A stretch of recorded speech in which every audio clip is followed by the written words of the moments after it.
crooked smile, a no-nonsense handshake, and enormous green eyes that studied with intense curiosity everyone she passed on the street. It was these eyes of hers, more than anything, that allowed her to abduct Elijah Hunter 2 hours later in the sleepy town of Prescott, Maine. When she pulled up to the curb where Elijah was standing and leaned across the seat to talk to him through the open passenger window, he gazed into those inquisitive, intelligent eyes and saw nothing to fear. Prescott was an isolated little community surrounded by woods and fields about 90 miles west of Bangor. Elijah's parents were Samuel and Mary Hunter, and the Hunter family was one of only a handful of black families living in that part of Maine. Because of this, Elijah was used to people gawking at him, and he was also used to cars slowing down as they passed him on the road. It wasn't the first time somebody had pulled up to the curb to address him, either, though this was less common. Most people who had something to say to him from a car window chose to do so while speeding past, and seemed to be more interested in shouting obscenities than in talking.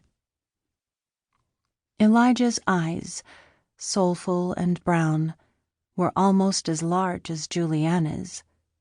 He had a lean, finely boned face and a small, pert nose. And though most people he knew considered him handsome, they also believed his good looks were marred slightly by a chronic look of anxiety that wrinkled his forehead and drew the corners of his mouth into a more or less permanent frown.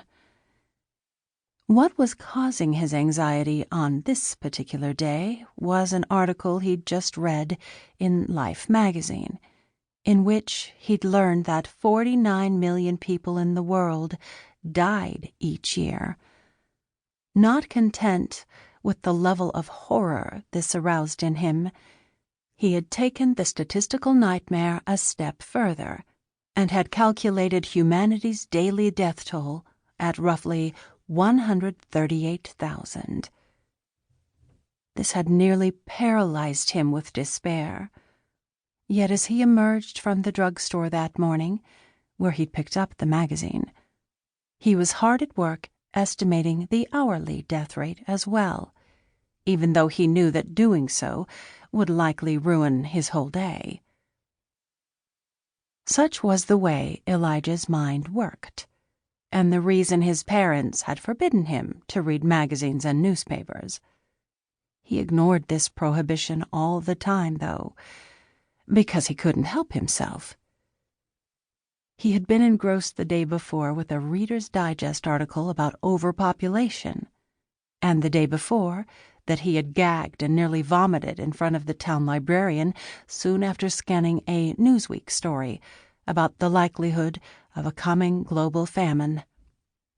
In fact, his preoccupation with dire news tidbits had gotten so bad recently that his mother, in a fit of concerned temper after she found a dog-eared copy of U.S. News and World Report squirreled away under his mattress, had compared Elijah to a thick-headed, morbid little moth in search of the biggest, baddest flame it can find.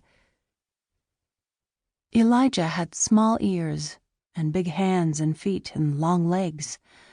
He was slender and almost 6 feet tall, but he wasn't used to being this height, nor was his mother, who kept referring to him as little. He'd grown 5 inches in the last 8 months, and he was prone to knocking over glasses and bottles on dinner tables and tripping over things on the sidewalk. His limbs seemed to get longer every day and refused to do what he asked of them. He'd walked into town that day to mail a letter to his grandfather, and to spend a few stomach-churning minutes thumbing through magazines in the rack by the drugstore window, and had exited the drugstore only moments before Julianna pulled up to the intersection in front of him.